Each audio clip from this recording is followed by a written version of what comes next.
안녕하세요. 한 사람의 용기 있는 행동으로 인생을 구원받게 됐던 40대 남자입니다. 누구보다 믿고 의지했던 사람에게 배신을 당할 뻔했던 순간, 절 구출해줬던 사람은 가족도 아닌 다른 사람이었는데요. 바로 저희 집에서 일하셨던 가정부 아주머니입니다. 그분 덕분에 아마 전 지금의 삶을 살고 있다고 생각을 해요. 저에게 있었던 충격적인 그때의 사건을 여러분들께 이야기해 보려고 합니다. 저희 집안은 대대로 사업가 집안이에요.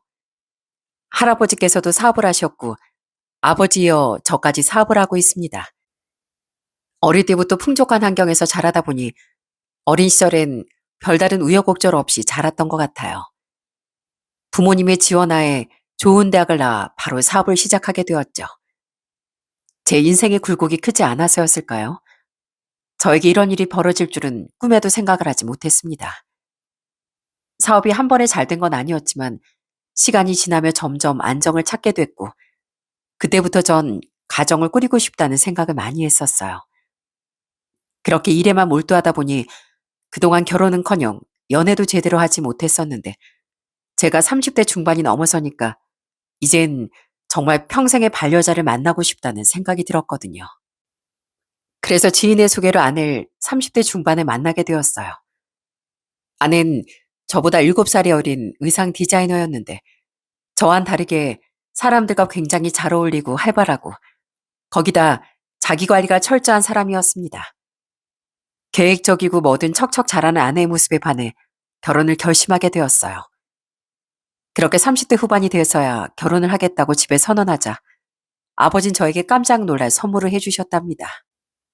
바로 제 신혼집을 마련해 주시겠다는 거였어요. 그러면서 저에게 당부한 말은 딱 한 가지였고요. 효준아, 결혼하면 아마 많은 일들이 겪게 될 거다. 네 책임감도 커질 거고 부담도 커질 거야. 단순히 사업 운영하는 거와는 전혀 다른 생활일 거다. 그렇지만 가족이 있기에 힘든 일도 버틸 수 있는 거야. 네, 아버지, 걱정 마세요. 저희 정말 행복하게 잘 살게요. 그래, 이 애비가 바라는 거 딱 하나뿐이다. 둘이서 그저 알콩달콩 행복하게 가정 꾸리고 사는 거. 서로 다른 환경에서 자랐으니 한 번도 안 싸우는 거 말도 안 되는 일이지. 그렇지만 네가 먼저 양보하고 배려하면 분명 다투는 일도 많이 줄어들 거다. 전 아버지의 당부를 듣고 행복한 가정을 꾸리겠다고 다짐했습니다. 그렇게 부모님의 지원으로 신혼집까지 마련하고서 편하게 신혼생활을 시작하게 되었어요. 아는 결혼하고서도 저희 집에 정말 잘했습니다. 저에겐 직장 생활 때문에 타지에 살고 있었던 여동생과 남동생이 있었는데 아는 제 두 동생들도 정말 잘 챙기더라고요. 정기적으로 연락해 안부를 묻기도 하고 맛있는 음식을 먹을 때면 동생들에게 보내주곤 했습니다. 생일이면 늘 선물까지 챙겨 보내다 보니 저희 부모님께서 아내를 정말 예뻐하셨어요. 효준아, 새아가가 네 동생들한테 날씨 쌀쌀한데 외투 하나씩 사입으라고 용돈을 보냈다더구나. 어쩜 우리가 세심하게 챙기지 못하는 걸 네 처가 그렇게 잘 챙기니. 아유 참 고맙네. 정말요? 전 몰랐어요. 아내가 별소리 안 했는데 동생도 그렇게 챙겼나 보네요. 그래. 아유 우리 며느리가 아주 시동생들까지 살뜰하게 챙기는구나. 네가 앞으로 더 잘해야 되겠어 효준아. 아내 이런 태도 덕분에 저희 집은 전보다 더 화목해졌습니다. 다들 사회생활 하다 보니 서로 연락도 잘 안 하게 되고 각자 생활을 하느라 바빴는데 아내는 그런 저희 가족들을 하나로 묶어주는 것 같았어요. 행복한 결혼 생활을 이어가면서 저희 부부는 바로 임신을 하게 됐고 양가 부모님께서 너무나 좋아하셨죠. 첫째로 태어난 아들은 초산이었지만 큰 어려움 없이 수월하게 태어났습니다. 출산한 날엔 부모님이 직접 병실까지 찾아오셔서 아내에게 축하를 해주시더라고요. 두둑한 축하금도 주셨고요. 유미야, 고생 많았다. 그래, 얼마나 힘들었니? 이거 큰 건 아니지만 나중에 몸조리하고 필요한 거 있거들랑 사거라. 정말 축하한다. 감사합니다, 아버님, 어머니. 초산이라 진통이 길 수 있다고 했는데 저희 아들이 효자인가 봐요. 이렇게 반나절도 안 걸려서 태어난 거 보니까 제가 복 받았죠, 뭐. 유미 네가 워낙 주변에도 잘해서 그런 거야. 그래도 출산해서 몸도 많이 약해지고 힘들 텐데 언제든 도움 필요한 일이 있거들라 부담 갖지 말고 연락하렴. 그렇게 출산하고 난 이후로 아는 1년 정도 휴직을 하게 됐습니다. 산후조리원에서 나오고 나서부터 전 그래도 당분간 도우미가 필요하지 않을까 생각했는데 아내는 혼자 아이를 돌볼 수 있다고 절 말리더라고요. 그러더니 아내는 열심히 공부도 하고 여기저기 정보도 알아보면서 첫째 아들을 정말 정성으로 키웠습니다. 거기다 저보다 더 자주 저희 집을 찾아가곤 했어요. 출산할 때 부모님이 주신 축하금은 한 푼도 쓰지 않고 그대로 뒀다가 본가에 찾아갈 때마다 과일이며 먹을 거 또는 부모님 옷이나 화장품 같은 걸 늘 항상 사가곤 했죠. 그렇게 마음씨 깊은 아내를 부모님은 자식들보다 더 예뻐하시더라고요. 하루는 다 같이 모여있는 자리에서 부모님이 아내 칭찬을 하신 적도 있었다니까요. 최씨 집안 삼남매들 반성 좀 해야 되겠다. 어떻게 니들은 유미만큼이나 집에를 안 오니? 연락 좀 자주자주 하고, 어? 아, 유미랑 밖에 나가면 다들 딸인 줄 알아.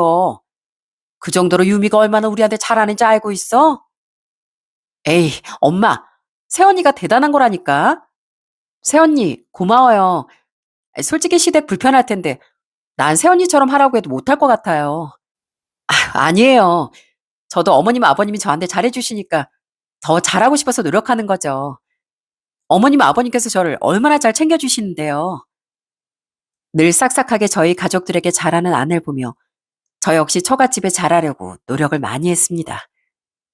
처갓집은 저희 집에서 차로 3시간 정도 떨어진 지방이었는데 아이가 태어나고 나선 장인 장모님께서도 손주를 보고 싶어 하시니 못해도 한 달에 한 번은 꼭 가려고 노력을 했었어요. 거기다 갈 때마다 양손 가득 선물을 사들고 가곤 했습니다. 특히나 장인께선 낚시를 좋아하셨는데 고급 낚시 용품도 사드리기도 했어요. 이야, 최서방, 이거 값이 꽤나 나가는 건데 어떻게 이걸 사왔어? 지난번에 사준 낚싯대도 주변에서 얼마나 부러워했는지 몰라. 내가 낚시 갈 때마다 어깨가 으쓱한다니까. 아버님께서 좋아하시니 너무 다행이네요. 전 낚시는 잘 몰라서 여기저기 물어보고 사온 건데 괜찮으시다니 다행입니다. 아, 그리고 장모님 지난번에 아내랑 화장품 사야 된다고 얘기하시고 들어서 제가 이번에 오면서 사왔어요. 여기 브랜드 쓰시죠? 아유, 참. 이런 거 안 사와도 되는데. 내가 세심한 우리 최수방 덕에 화장품 걱정을 안 하네 아주. 고마워. 그렇게 처가집 식구들과도 자주 교류하면서 저희 양가 집안을 모두 잘 챙겼습니다. 아이까지 태어나고 나니 정말 안정적인 가정을 꾸린 것 같아 행복하고 뿌듯하더라고요. 그렇게 첫째가 태어나고서 돌이 거의 다 될 때쯤 아내가 복직 준비를 하게 됐습니다. 아내가 복직을 해야 하니 어린이집을 보낼까 고민하다 가정부를 고용하기로 결정하게 되었어요. 그런데 가정부를 고용하려고 할 때마다 문제가 생기기 시작하더라고요. 한 번은 연락도 없이 오지 않고 한 번은 아이를 보는 게 너무 서툴더라고요. 거기다 집안 물건을 가지고 가 난리가 난 적도 있었고요. 그러다 보니 아내가 걱정이 많았습니다. 복직을 못하면 어쩌나 매일같이 고민을 했죠. 여보, 나 그냥 복직 포기할까? 아직 어린애 두고 복직하는 게 맞는 건가 싶기도 하고 말이야. 그리고 어린이집 보내기 너무 걱정이 되고. 아니야, 우리 조금만 더 알아보자. 분명 괜찮으신 분이 있을 거야. 너무 걱정하지 마. 당신 일하는 거 좋아하잖아. 못하면 알아도 집에서 아이 볼 테니까 걱정하지 마.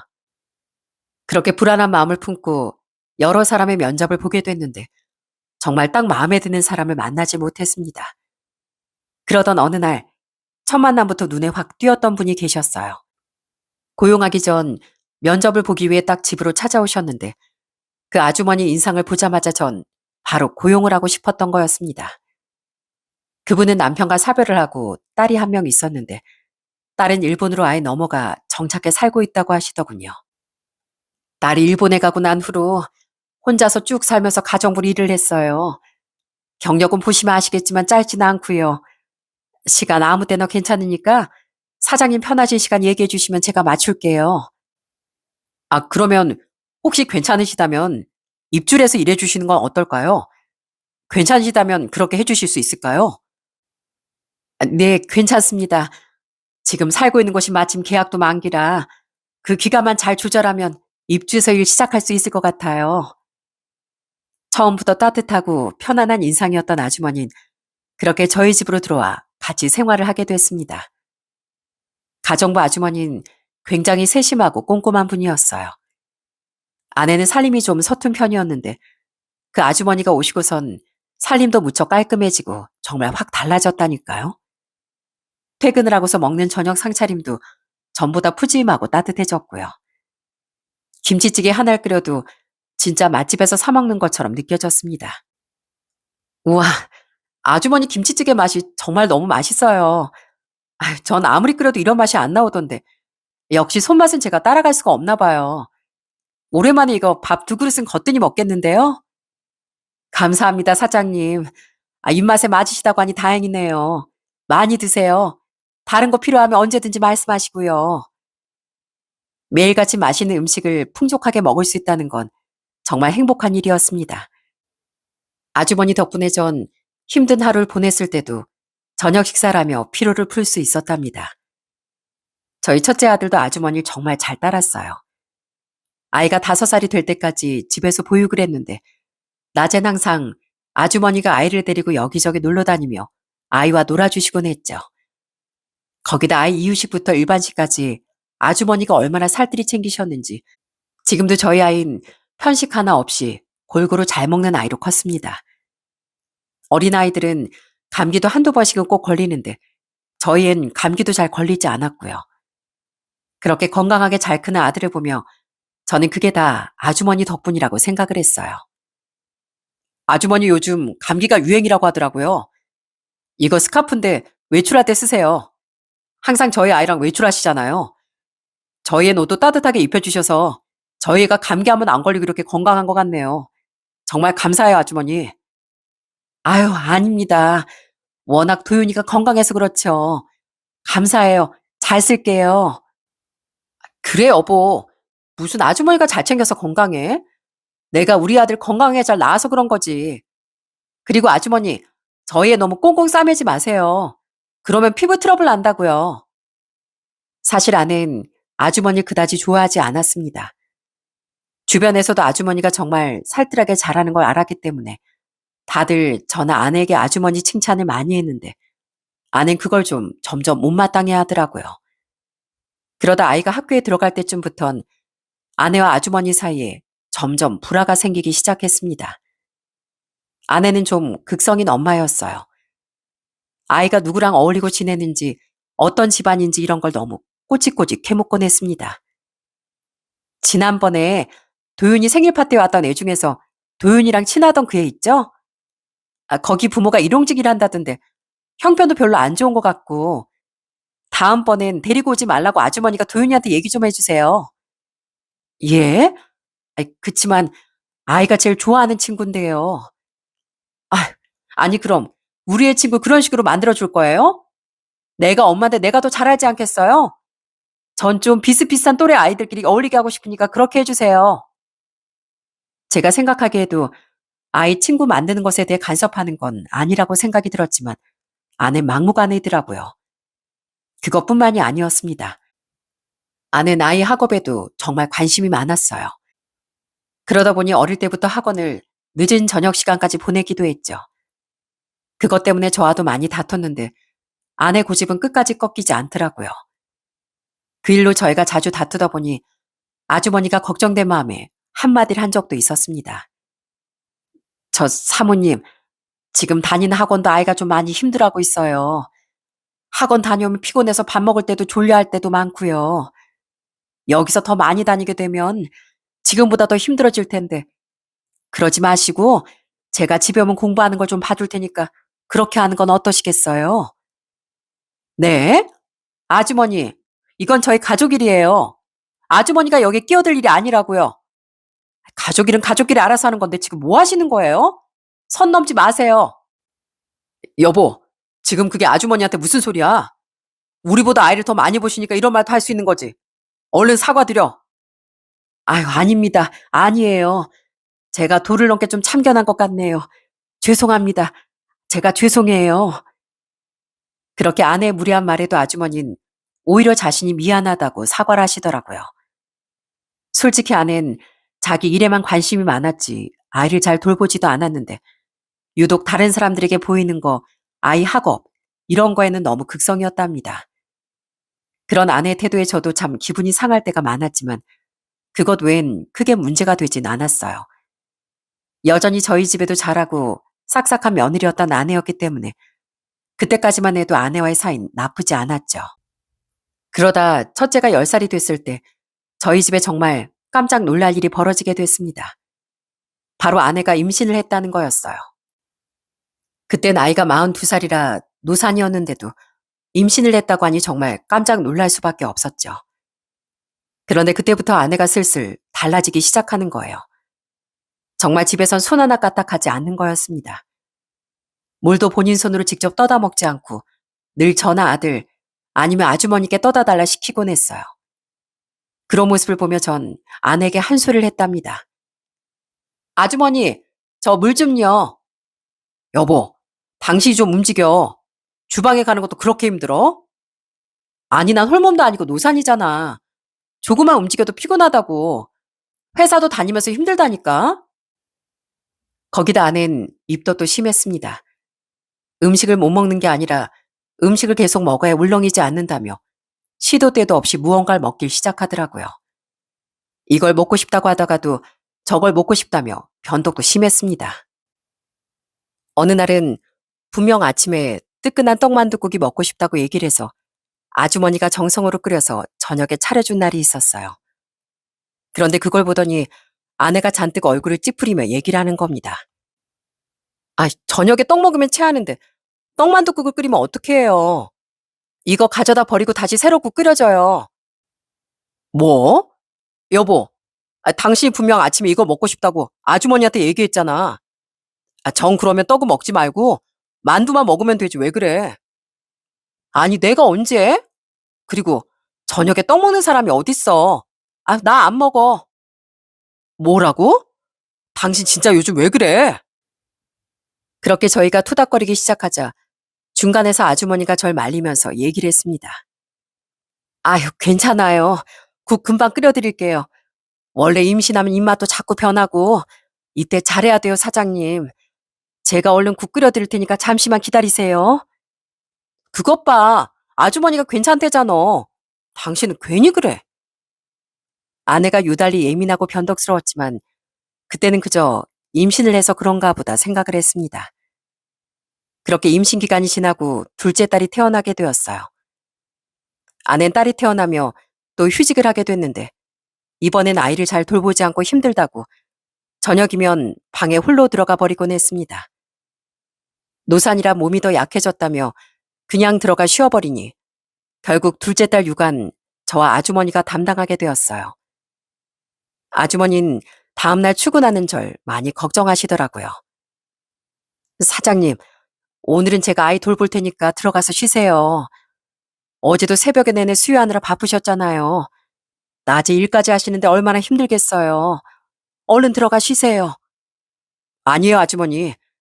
저희 딸인데 제가 봐야죠. 죄송해요. 아내가 출산하고서 몸이 많이 안 좋은가 봐요. 아주머니께 더 많이 의지하게 되네요. 제가 해야 할 일인데요, 뭘.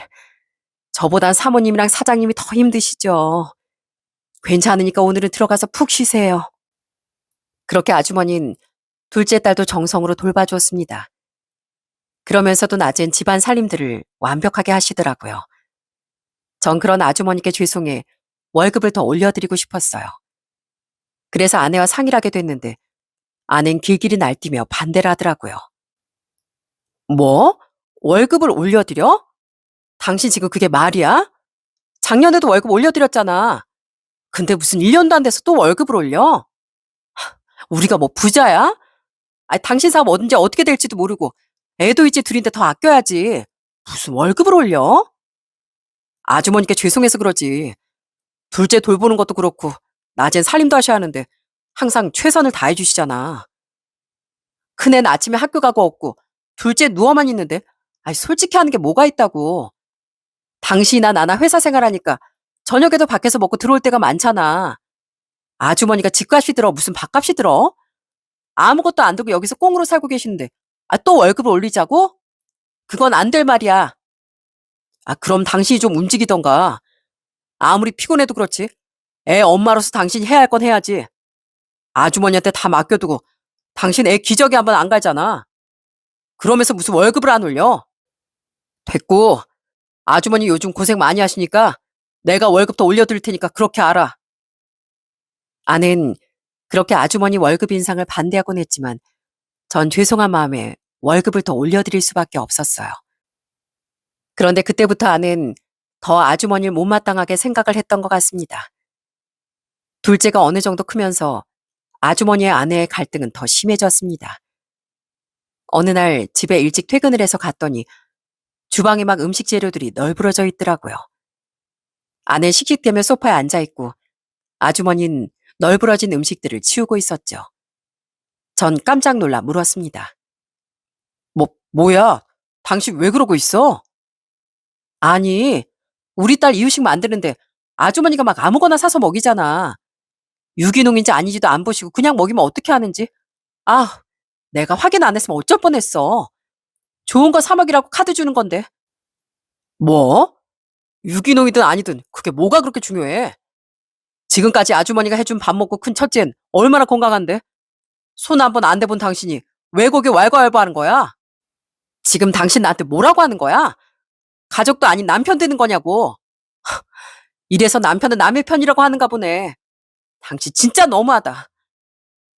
그러더니 아내는 크게 화를 내곤 방으로 들어가 버리더군요. 아주머니 그 모습을 보며 당황해하시고 저에게 사과를 하셨습니다. 사장님, 아유 죄송해요. 전 첫째 때만 생각을 해서 요 앞 슈퍼에서 그냥 장보 가서 만들면 되겠다 했는데 사모님한테 미리 물어볼 걸 그랬네요. 죄송합니다. 괜히 저 때문에 다투시기까지 하고. 죄송하기는요. 아주머니 잘못 아니에요. 아내가 뭔가 예민한 게 있나 봐요. 괜찮습니다. 전 대체 아내가 아주머니에게 왜 이렇게 까칠하게 대할까 이해가 되지 않았습니다. 솔직히 가사일이며 애들 육아까지 모두 도와주는 고마운 분인데 아무리 우리가 돈을 드린다곤 하지만 그게 쉬운 일은 아니잖아요. 그런데도 아내는 아주머니를 못마땅해 하더라고요. 어느 날부터는 아내와 아주머니가 서로 얘기도 잘 안 하는 것 같더라고요. 그래도 간간히 대화는 하는 것 같았는데 둘째가 태어나고 나서부턴 거의 대화가 끊기듯 보였습니다. 그러던 와중 10년을 우리 집에서 일을 하시던 아주머니가 갑작스럽게 일을 그만두겠다고 저에게 얘기를 꺼내시는 거예요. 아주머니, 혹시 무슨 일이라도 있으신 건가요? 아니에요. 일본에 살고 있는 딸도 너무 보고 싶고 저도 나이가 더 들기 전에 여행도 좀 다니고 싶고 그래서 그래요. 정말 그것 때문이신 거예요? 혹시라도 뭐 불편한 거 있으시면 솔직히 얘기해 주세요. 아유, 아닙니다. 아니에요. 그냥 저 개인적인 사정으로 좀 쉬고 싶어서 그런 거예요, 사장님. 사실 전 어떻게든 아주머니를 붙잡고 싶었습니다. 그런데 연세도 있으시고 솔직히 아내와도 사이가 안 좋으니 불편하시겠다는 생각이 들어 더 잡을 수조차 없겠더라고요. 대신 퇴직금을 두둑이 챙겨드리기로 마음먹고서 그만두시기 전날 아주머니께 전달을 해드렸습니다. 그랬더니 아주머니는 눈물까지 글썽이며 고마워하시더라고요. 아주머니, 그동안 정말 감사했습니다. 아주머니 덕분에 저희 애들도 건강하게 잘 지낼 수 있었어요. 언제든지 아주머니 오셔도 좋으니까 꼭 일 다시 하시게 되면 저한테 먼저 연락 주세요. 아셨죠? 이건 많은 건 아니지만 그동안 아주머니 일하신 기간만큼의 퇴직금이에요. 받아주세요. 아휴, 뭘 이런 걸. 지금까지 사장님께서 제 사정을 얼마나 많이 봐주셨는데요. 솔직히 10년 동안 편하게 여기서 잘 지냈습니다. 퇴직금이라니요. 가당치도 않아요. 아닙니다. 아주머니께는 더 드려도 모자라죠. 그동안 정말 감사했습니다. 따님과 시간도 많이 보내세요.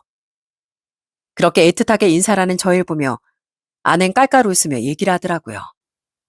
당신 회사 직원들 퇴직할 때도 그래? 참 유별나다 유별나. 아무튼 아주머니 그동안 감사했어요. 그래도 그만둘 거면 깔끔하게 그만둬야죠. 그래서 챙겨드린 거니까 뭐 특별하게 생각은 안 하셔도 될 것 같네요.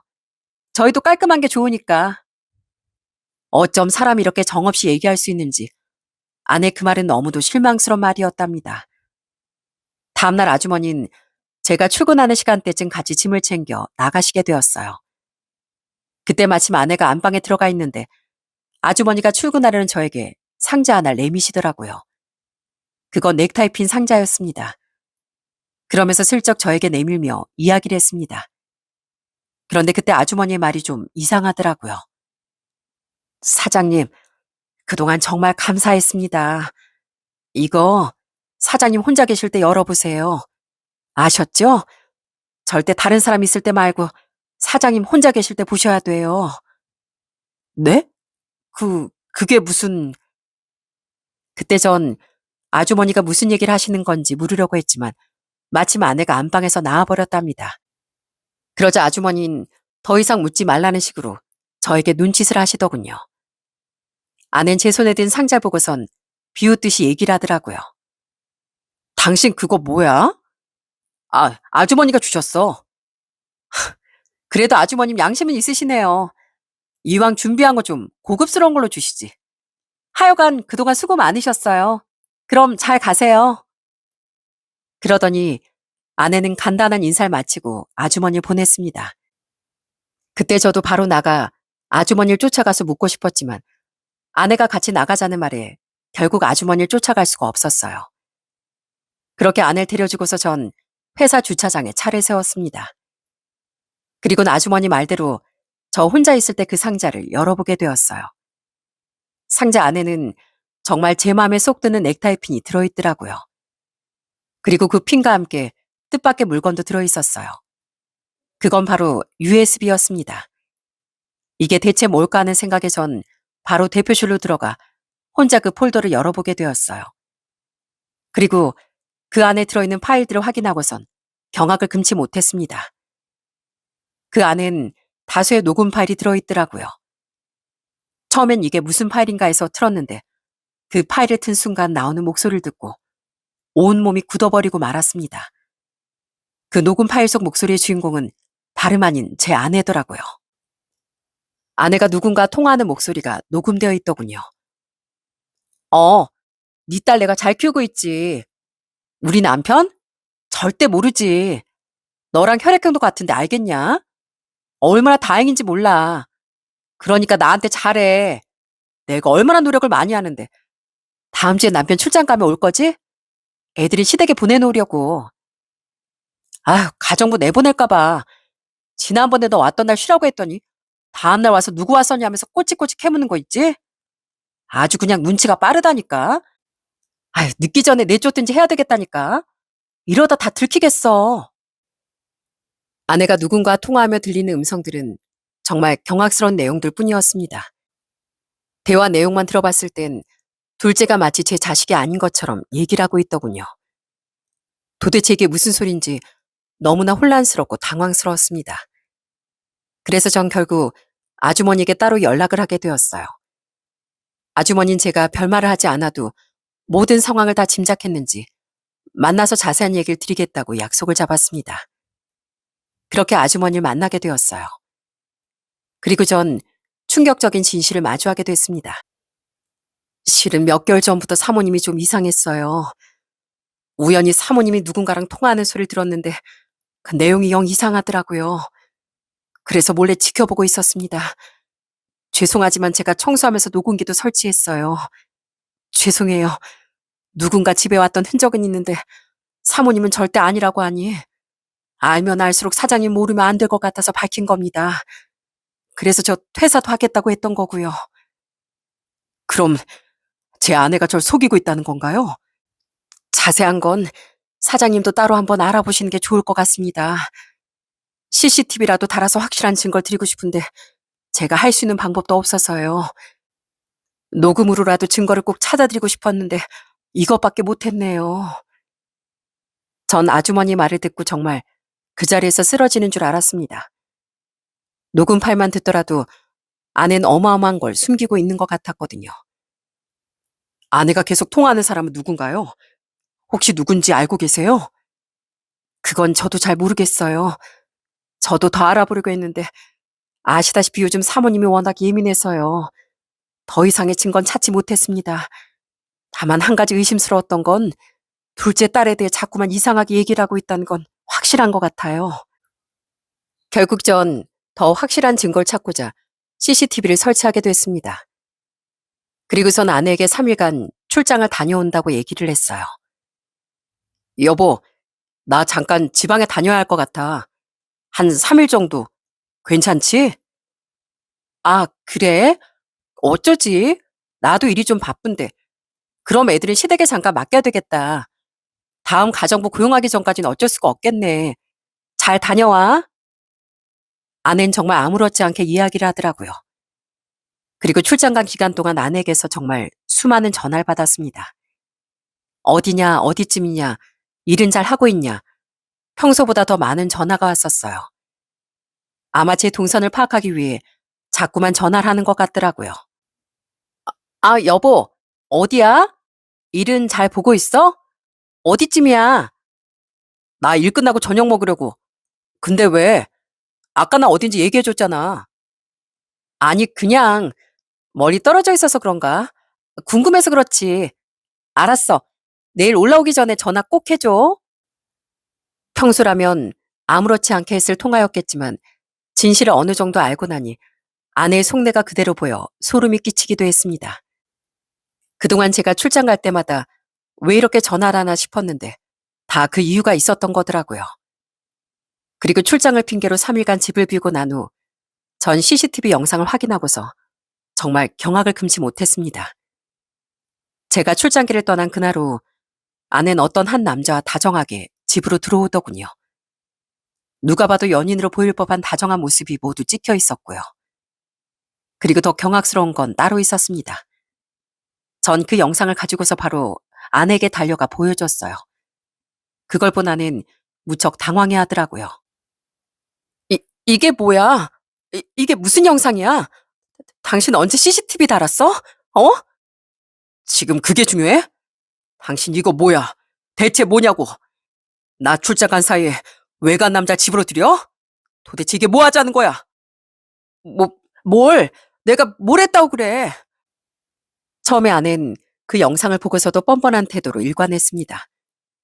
영상을 처음 본 사람들도 두 사람 사이가 심상치 않다는 걸 알 정도의 영상임에도 아무렇지 않은 척 뻔뻔하게 말하는 걸 들으니 전 더 화가 나더라고요. 그래서 전 아내를 향해 소리를 쳤습니다. 뭘 해? 당신 진짜 뻔뻔하다. 이 사람이 내가 누군지 모를 줄 알고? 이 남자 당신 후배잖아, 후배. 딸 돌잔치에도 왔었던 그 후배. 근데 어떻게 그런 짓을 할 수가 있어? 내가 뭘? 그러는 당신이야말로 소름 끼친다. 어떻게 CCTV를 설치할 수가 있어? 이거 나 못 믿어서 그러는 거 아니야? 어? 못 믿어? 그럼 남의 자식을 출산한 아내를 어떻게 믿어? 왜? 저 자식이 자기 딸이라도 보고 싶다디? 그래서 지까지 친히 초대한 거야? 그런 거냐고. 언제까지 내가 모를 줄 알았어? 언제까지 날 속일 수 있을 거라고 생각했냐고. 기가 막히게도 아내와 불륜을 저지른 사람은 다름 아닌 아내의 회사 후배였습니다. 그리고 둘째 딸은 제 딸이 아닌 그 상간남의 딸이었죠. 그렇게 모든 사실을 밝히자 그제서야 아내는 당황해하며 얘기를 했습니다. 뭐, 뭐야?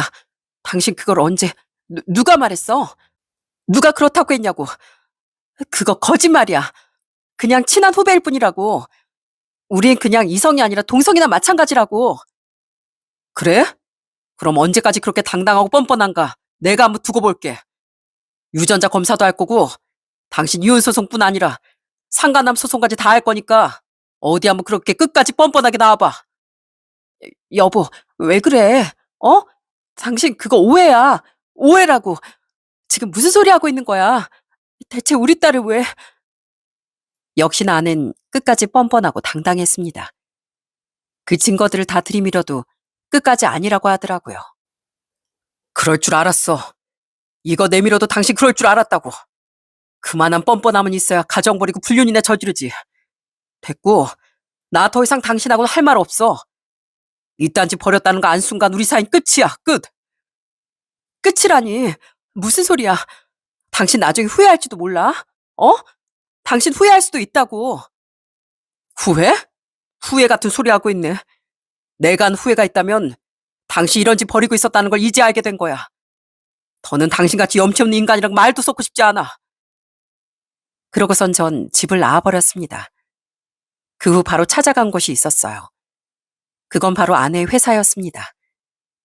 휴직 중이었던 회사로 찾아가 전 바로 상간남을 찾았어요. 상간남은 절 보자마자 얼굴이 새하얗게 질리더니 다급히 일어나 제 팔을 끌어 밖으로 나가려고 했습니다. 저, 저 밖에서 얘기하시죠. 밖에서 얘기하자고요. 내가 누군지 아나 봐? 왜? 여기서 얘기하면 안 되는 줄 아는가 보네. 남의 아내랑 놀아나서 자식까지 낳게 한 주제에 어디서 밖에서 얘기하자고 해? 니들이 사람이야? 사람이냐고. 남의 집에 딸 맡겨두고 지금 편하게 일이나 하고 앉아있어? 그래, 재밌었냐? 가정 있는 사람들끼리 불륜 저지르니까 재밌었냐고. 아, 그게 말이죠. 그게요. 가정도 있다는 자식이 남의 가정까지 손을 대? 너 각오하는 게 좋을 거야. 내가 너 가만 안 둘 거니까. 남의 아내랑 그것도 직장 상사랑 바람난 거 내가 절대 가만 안 둔다고. 그렇게 전 길길이 화를 내며 회사를 아주 뒤엎어버렸습니다. 그러자 회사 직원들도 제 말을 듣더니 쑥덕거리며 난리가 났더라고요. 제가 고래고래 큰 소리를 치며 떠들었으니 그 난리통에도 누구 한 명 다가 말리지도 못했었고요. 그 후 듣기론 아내와 상간남 모두 회사 징계위원회에 회부되었다고 들었어요. 전 바로 이혼 소송부터 상간남 소송까지 진행했습니다. 당연히 유전자 검사 결과 둘째 딸은 제 딸이 아닌 것으로 밝혀졌고요. 워낙 증거 자료가 확실해서 그런지 소송엔 크게 문제될 게 없었습니다. 첫째 아들의 양육권은 제가 가지고 오게 됐고 아내는 양육비를 제게 지급하는 것으로 결정이 내려졌어요.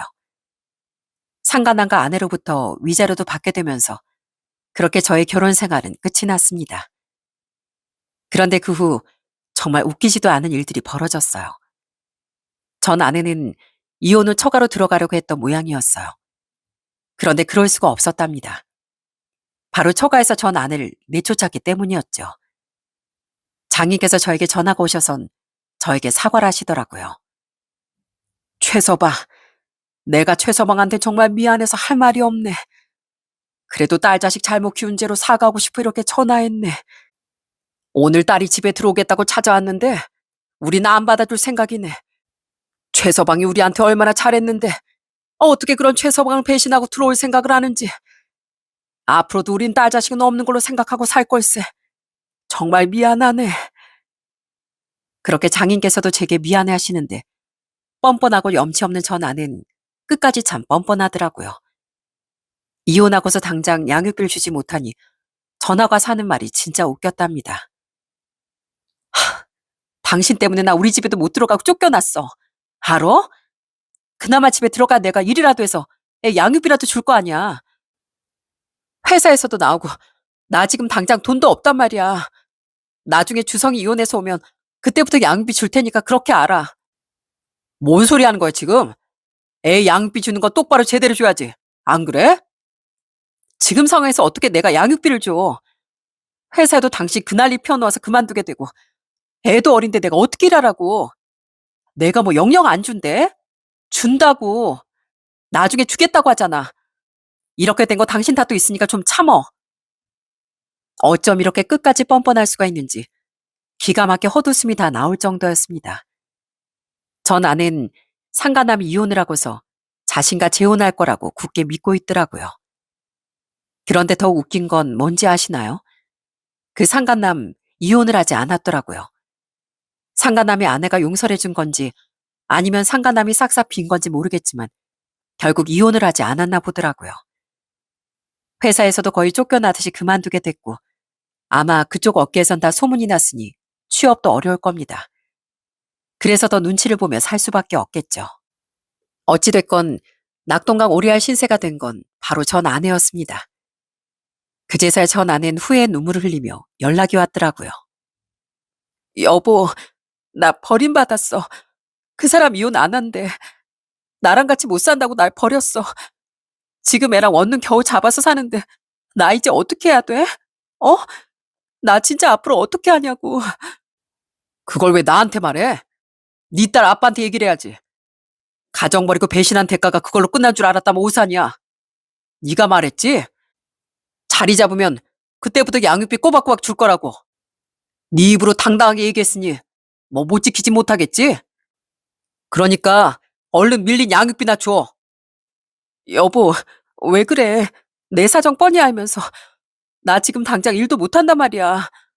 당신까지 이렇게 나 버리면 나 어떻게 살라 그래? 어? 내가 버려? 웃기지 마. 가정을 버린 건 내가 아니라 당신이야.